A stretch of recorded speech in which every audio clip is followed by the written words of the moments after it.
Hey YouTube, Kira Qualia here, bringing you all my Magus Cardfight Vanguard deck profile for post Miyagi Academy CF Club. Wanted to be the first deck in the line of deck profiles from the Miyagi Academy booster set, just being the deck that I made myself, relying on all my friends for the deck profiles for all the other decks. So I'm not sure if I will do deck profiles on all 5. I want to, very much so, but just depends on when I can get around to, featuring those decks on the channel. But for sure, we'll look forward to doing Magus, which we're already doing, of course. Also Detonics, Narukami, Gold Paladin, and Royal Paladin for sure as well. And, we'll get Murakamo done. I promise we'll have them all, and a bunch of other budget versions of the decks as well as witches. So without further ado, let's go ahead and get started with the deck profile. So for grade 3s, I run 4 Pentagonal Magus with this one. The power increase of trigger effects revealed for your drive checks get plus 5,000. It's a Vanguard only continuous effect, a very strong effect for sure. Just being able to give you extra strength when you're on the offense. Doesn't work for damage, just for the drive check, so remember that. And then the other Vanguard effect is when it attacks, you can Soul Blast 1 grade 3 and discard 5 cards from your hand. And this unit gets drive plus 3 until the end of that battle. And the number of cards discarded from your hand for this cost is reduced by 1 for each rearguard with Magus in its card name in your front row. So the discard 3 really does help for sure, since you'll have a very strong drive check for hand consistency and overall power. Just with 5 drive checks has always been very, very offensive for sure, depending on what triggers you get and what cards you can use for resources next turn. A very strong Vanguard, but it does need setup beforehand, which with our backup grade 3, which is Hexagonal Magus. This one I also run 4 of. Vanguard effect, when placed, you counterblast 1, look at 2 cards from the top of your deck, and put them on the top of your deck in any order and draw a card. So you can basically set up so you have a trigger on the top of the deck and a non-trigger, which obviously you'll most likely want to draw the non-trigger card that you can set up with Hexagonal's effect. And a Vanguard or Rearguard ability, when your drive check reveals a trigger unit, this unit gets plus 5,000 to the end of turn. So along with Pentagonal on your Vanguard, you can hit for pretty big numbers with Hexagonal's own effect, just being able to have the plus 15 with the trigger and then her own plus 5, boosting her up to 32k power alone on Vanguard or Rear. Remember, the Rear Guard, you only get the plus 20 because you'll have to have Pentagonal on Vanguard to get that boost as well. So a very, very good unit for the setup as well when you ride Pentagonal next turn, just to ride beforehand. So that's why I like to run 4 and 4 of each. It's your main grade 3s of the deck. Just works very, very well together depending on which one. And both containing the Imaginary Gift Protect, you just have all the defense capabilities as well. For the grade 2s, I run 4 Rectangle Magus with this one. It's a rearguard effect for both. When placed, you counterblast 1, Soul Blast 1, look at 2 cards from the top of your deck, put them on the top of your deck in any order, and draw a card. And when you drive check, reveals a trigger unit. This unit gets plus 5,000 until end of turn. So it's basically like Hexagonal, just rearguard only ability, but also a bigger cost for the draw effect as well. But you get the draw benefits plus trigger setup early game if you call this to rear. So definite 4 of, just for that easy setup that you can have with all of your different units for sure. So depending on what you ride, there's not too much for Magus that you can use for Vanguard grade 2 abilities. So you basically just want to have your Vanguard set up and then go from your rearguard abilities early game as much as you can, or even just set them up for late game plays as well when you have your grade 3 set up on your Vanguard. And then for another 4 of, I run 4 Rhombus Magus with this one.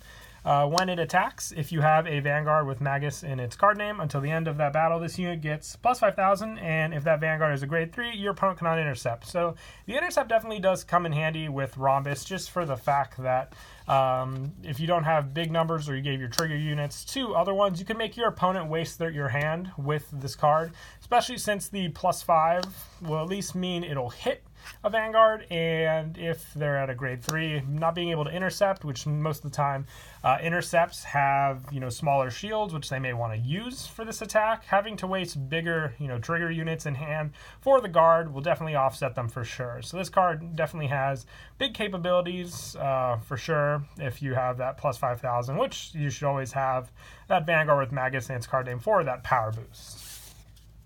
And then lastly, for the grade 2s, I run 3 Stellar Magus.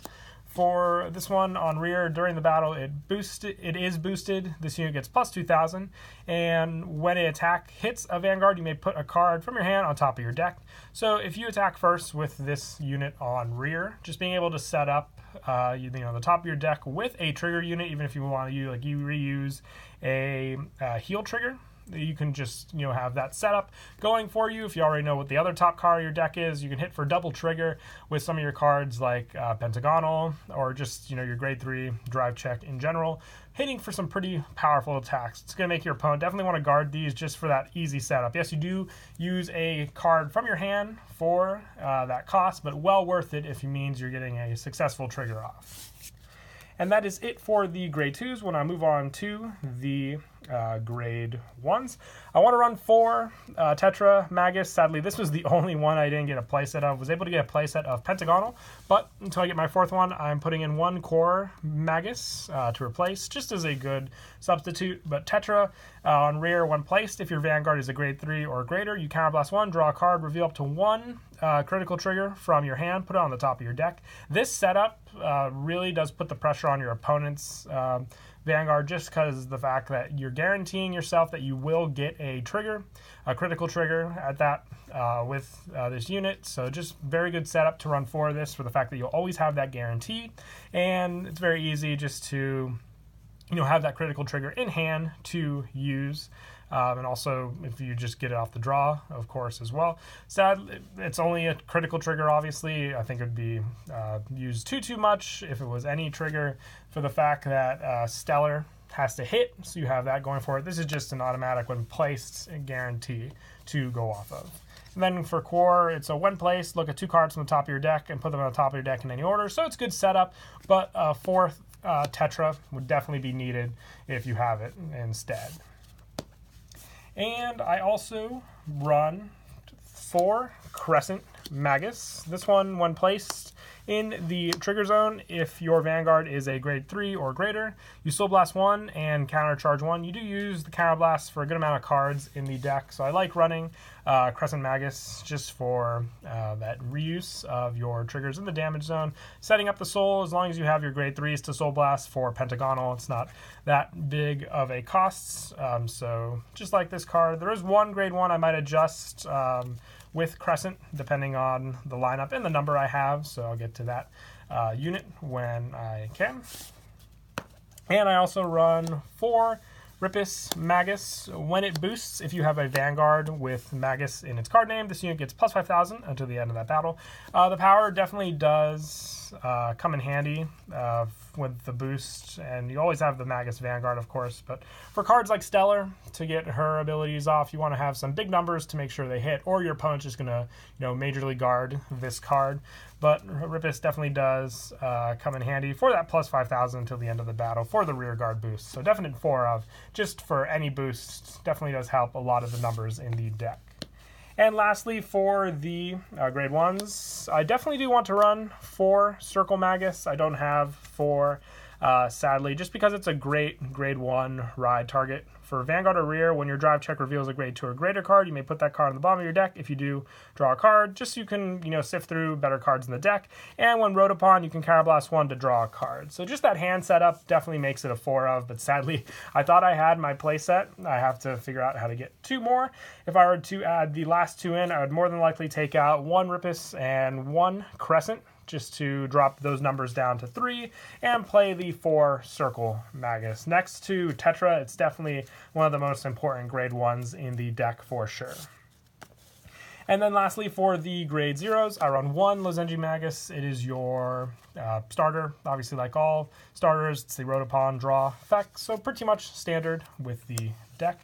And for the trigger lineup, I run 4 Psychic Bird. I really do love the alternate arts they gave us for the Misaki trial deck for all of the triggers. So 4 Psychic Bird and 4 Oracle Guardian Nike, just with the pressure you can do with Pentagonal.